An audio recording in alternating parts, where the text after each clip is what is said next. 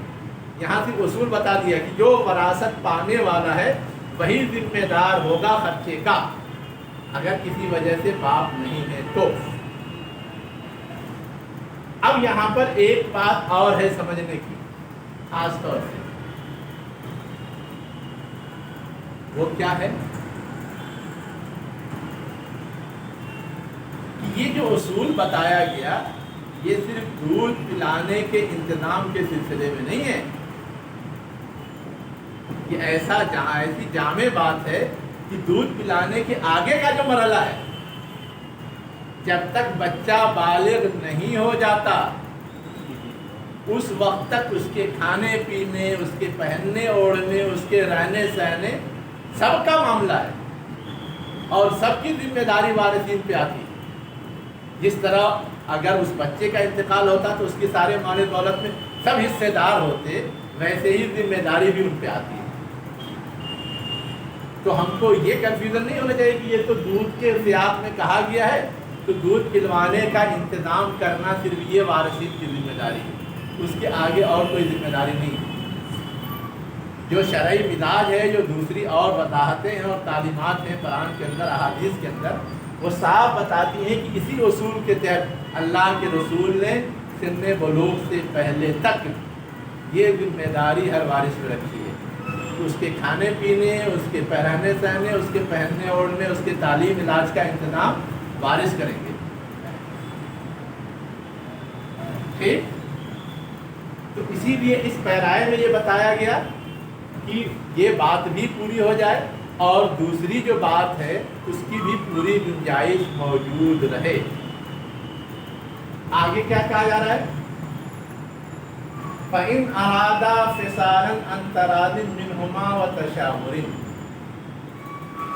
اور اگر وہ دونوں چاہیں فصال، فصل مانے جدائی، علیحدگی، یعنی یہ کہ بچے کو ماں سے دودھ پلانا پلوانا نہیں چاہتے بلکہ ماں سے چھڑا کر کے کچھ اور کرنا چاہتے ہیں، کسی اور سے دودھ پلوانا چاہتے ہیں۔ وجہ کچھ بھی ہو سکتی ہے، کبھی تو مجبوری اور مسائل بھی ہو سکتے، کوئی گیا کمانے کے لیے انگلینڈ اور امریکہ، وہاں شادی کی، اب لوٹ کے آ رہا ہے، وہاں کی بیوی آنے کو تیار نہیں ہے، علیحدگی ہو رہی ہے، بچے کو بھی چھوڑ کے آئے یا لے کے آئے گا؟ اب بچہ اگر چھوٹا ہے، اس کو دودھ پلانے کا انتظام کرنا ہے تو ایک شکل تو یہ کہ اسی کے پاس چھوڑ دے، ٹھیک ہے، اگر وہ ممکن ہے تو کریں، لیکن اگر وہ شکل نہیں ہے تو علیحدگی تو ضروری ہے۔ اب منع جنا کر کے، آمادہ کر کے وہ اگر اپنے بچے کو لے کے آتا ہے تو اس کی پوری گنجائش ہے۔ اس طرح کے پریکٹیکل مسائل آتے ہیں، اسی لیے کہا گیا کہ اگر وہ دونوں چاہیں جدائی، یعنی ماں یہاں آ کر کے یہ کام نہیں کرنا چاہتی، شوہر وہاں رک نہیں سکتا، تو اب بچے کو کون سنبھالے؟ ذمہ داری تو قوام ہونے کی حیثیت سے یا سرپرست ہونے کی حیثیت سے، ولی ہونے کی حیثیت سے باپ کی ہے، تو باپ اب ان کے سامنے مسئلہ رکھے گا، اور وہ دونوں اگر راضی ہیں، مشورے سے یہ طے ہوتا ہے کہ ٹھیک ہے ہم نہیں رکھ پائیں گے، ہم چھوڑنے کو تیار ہیں، تو باپ لے آئے گا۔ اب جو تعبیر ہے ان تراضٍ و تشاور، دو تعبیر ہے۔ تراضٍ کا مطلب ہے کہ ماں کی رضامندی لینی ضروری ہے، ماں اگر کہہ رہی ہے کہ نہیں میں ہی پلاؤں گی تو باپ زبردستی نہیں لا سکتا۔ اور کیجیے گا، ہاں وہ اگر راضی ہے صورتحال کے لحاظ سے تو باپ ملاحظہ کر سکتا ہے، ملاحظہ کروا کر کے کہیں بھی اس کو کیا کر سکتا ہے، کام پہ لگا سکتا ہے جہاں سے اس کی ضرورت پوری ہونے والی ہے،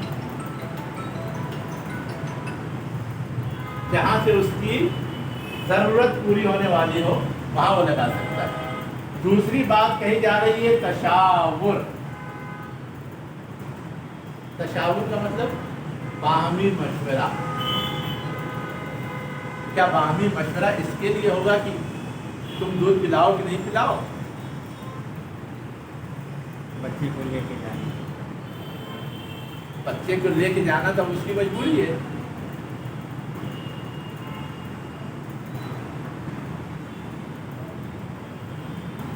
کس بات پہ مشورہ ہوگا؟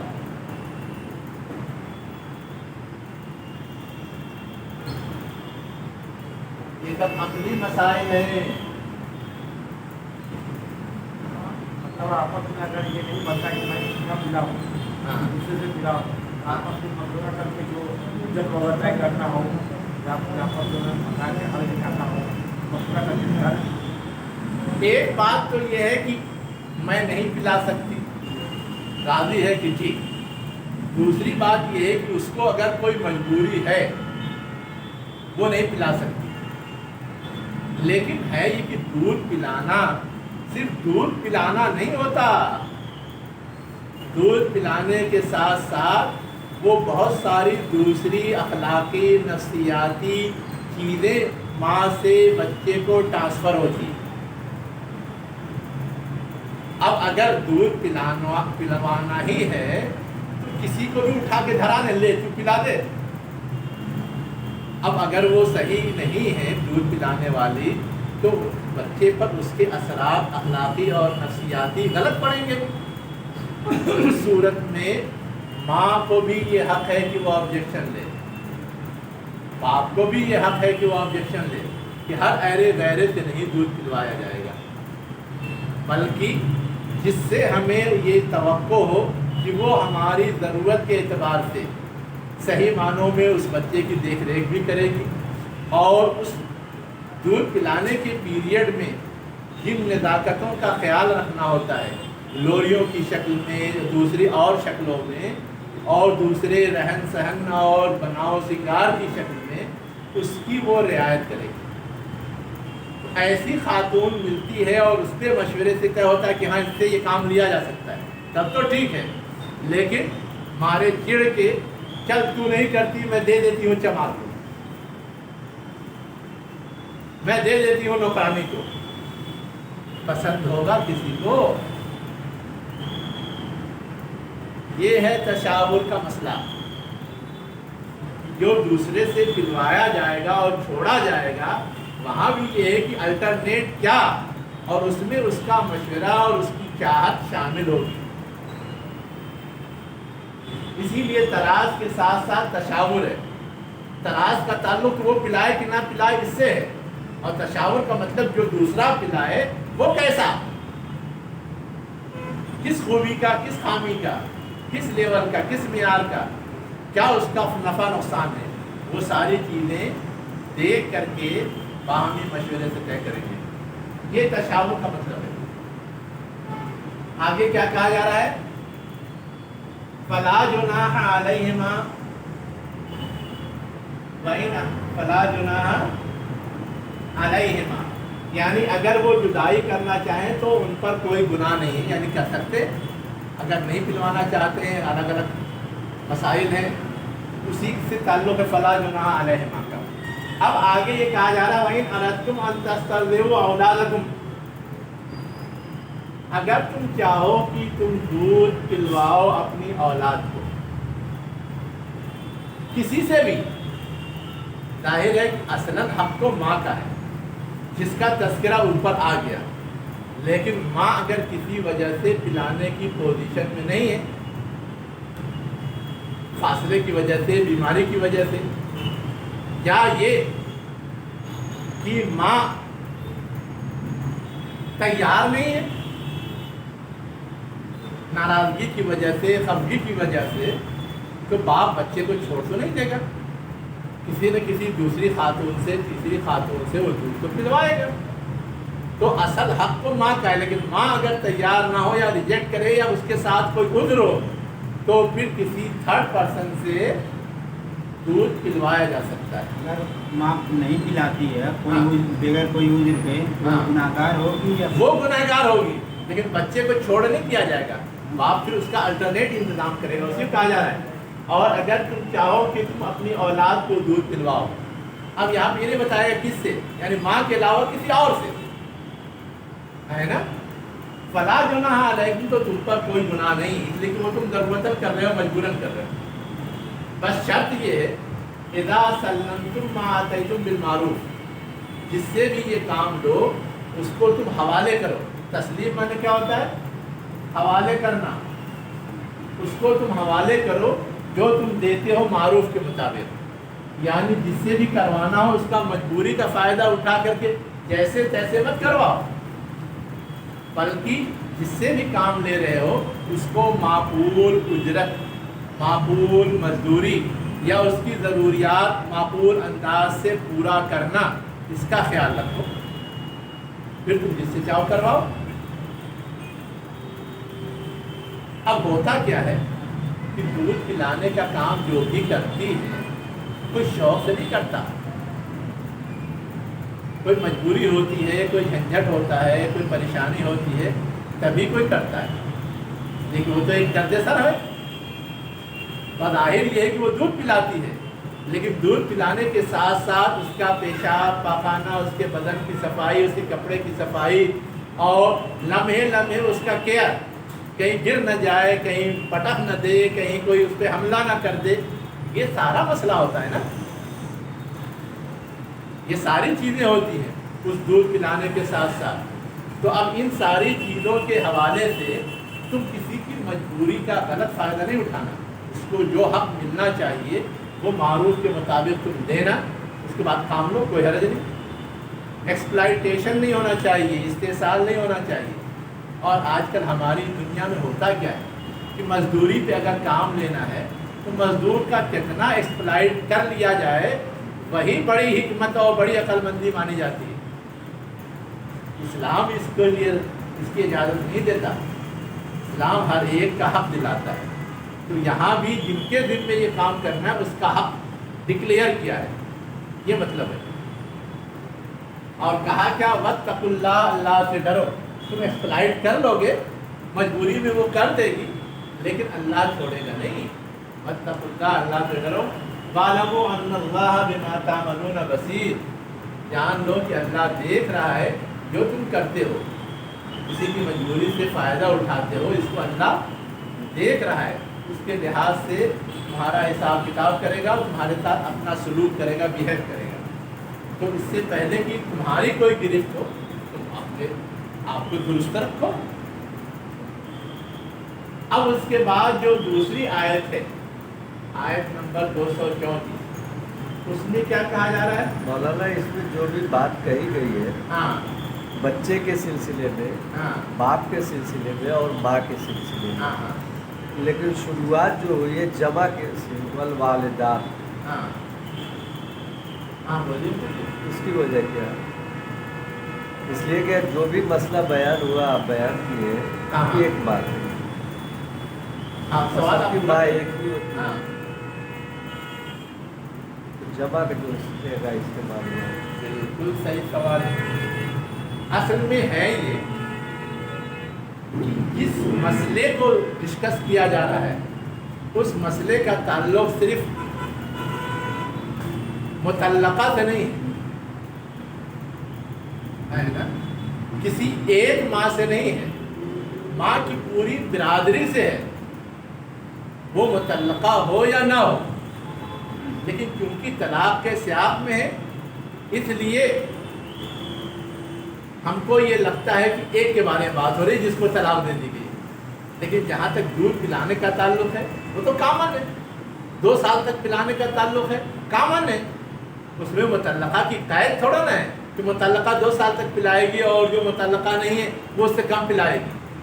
تو اصلاً جو بات ہو رہی ہے وہ ہر ماں کے حوالے سے ہو رہی، اس لیے وہ اسلوب ہے. لیکن سیاق کیونکہ وہ ہے اس لیے گفتگو میں وہ رنگ نظر آ رہا ہے.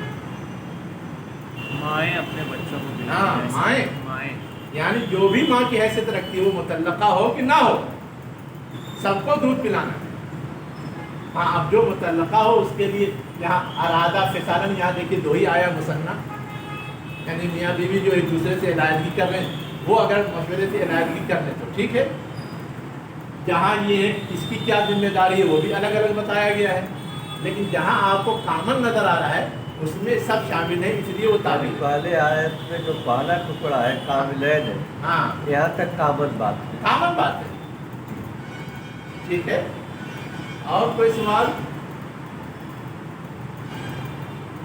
چلیے اس کے بعد اگلی آیت میں بھی کیا کہا جا رہا ہے؟ والذین یتوفون منکم وَيَذَرُونَ أَزْوَاجًا يَتَرَبَّصْنَ بِأَنفُسِهِنَّ أَرْبَعَةَ أَشْهُرٍ وَعَشْرًا، اور وہ لوگ جو تم میں سے وفات پا جائیں، کیا ہو جائیں؟ وفات پا جائیں۔ یتوفون کا ترجمہ وفات پانا نہیں ہے، وفات دے دی جائے ان کو، یا ان کو مردہ کر دیا جائے، مار دیا جائے، یہ ہے اصل، لیکن شائستہ انداز میں اردو کی لحاظی ترجمہ ہے جو وفات پا جائے، مجبور کا صیغہ ہے وہ، پیسو، ٹھیک ہے، وفات پا جائیں۔ وَيَذَرُونَ أَزْوَاجًا، اور چھوڑیں، ازواجن بیویاں، یتربصن، تو وہ بیویاں کیا کریں گی؟ انتظار کریں گی، بِأَنفُسِهِنَّ، اپنے نفسوں کے سلسلے میں یا اپنے آپ کے سلسلے میں کیا انتظار کریں گی؟ اربعۃ اشہر و عشرہ، 4 مہینے اور 10 دن۔ اربع مانے 4، اشہر مانے مہینے، عشر مانے 10، 4 مہینے 10 دن۔ یہ کیا ہے؟ عدت وفات ہے۔ کیا ہے؟ عدت وفات ہے۔ شوہر مر جائے تو اتنا اس کو عدت گزارنی ہوتی ہے، اور جب یہ مدت پوری ہو جائے، فَإِذَا بَلَغْنَ أَجَلَهُنَّ، جب وہ پہنچ جائیں، اجلہن اپنی مدت کو، اجل مانے آخری مدت، آخری وقت، 4 مہینے 10 دن کو پہنچ جائیں، فلا جناح علیکم فیما فعلن فی انفسہن بالمعروف، تو تم پر کوئی حرج نہیں ہے اس معاملے میں جو وہ عورتیں کریں اپنے سلسلے، فی انفسہن، اپنی ذات کے سلسلے میں، بالمعروف، معروف کے مطابق کیا کریں؟ چلی جائیں، دوسری شادی کریں، آزادانہ کچھ اور کرنے لگے، آپ نہیں روک سکتے، کوئی نہیں روک سکتا۔ یہ نہیں ہے کہ پہلے سے ہماری بیوی تھی تو اب بھی اپنا حکم چلائیں، نہیں، اب بھی ہم اپنا حکم چلائیں کا مطلب سمجھ رہے ہیں کہ وہ میرے گھر کی بہو تھی، وہ میری ماں ہے، تو اب بیٹے اس پہ اپنا زور چلائیں، جس کا انتقال ہو گیا اس کے باپ اپنا زور چلائیں۔ عام طور سے گھریلو یا دیہاتی زندگی میں یہ سب ہوتا ہے نا۔ اسی تناظر میں یہ کہا جا رہا ہے کہ اب ان کو اپنے آپ آزادانہ جو کرنا ہے کرنے دو، تو اس میں کوئی رکاوٹ نہ ڈالو۔ ہاں، معروف اس لیے کہا گیا ہے کہ آپ سے تعلق تھا تو اس تعلق کی لاج کم سے کم اتنی ہے کہ کوئی غلط کام نہ کرے، ہے نا۔ اگر وہ غلط کرتی ہے تو آپ اس میں روڑا کھڑا کر سکتے ہیں۔ اب کسی کی ماں اگر بجائے شرعی طریقے سے دوسرا نکاح کرنے کے، آج کل جو چل رہا ہے لیو ان ریلیشن، ہاں لیونگ ریلیشن، اگر اس کو اختیار کرے تو بچے اعتراض کریں تو وہ غلط کریں گے، یا جس کا انتقال ہو گیا ہے اس کے باپ اعتراض کریں تو غلط کریں گے، اس لیے کہ بدنامی تو ان لوگوں کی ہونے والی ہے۔ یہ ہے مطلب بالمعروف کا، کہ معروف کے مطابق جو آزادی، جو اختیار اللہ نے اس کے رسول نے دیا ہے اس کو کرنے میں تم رکاوٹ نہ ڈالو، لیکن معروف سے ہٹ کر کے اگر کوئی قدم اٹھاتی ہے تو تم کو ہے حق، یہ مطلب ہے۔ سمجھ میں آیا؟ ہاں، عموماً اپنی پسند کے لحاظ سے لوگ اس میں بھی رکھنا ڈالنے لگتے ہیں، اسی کو روکا گیا ہے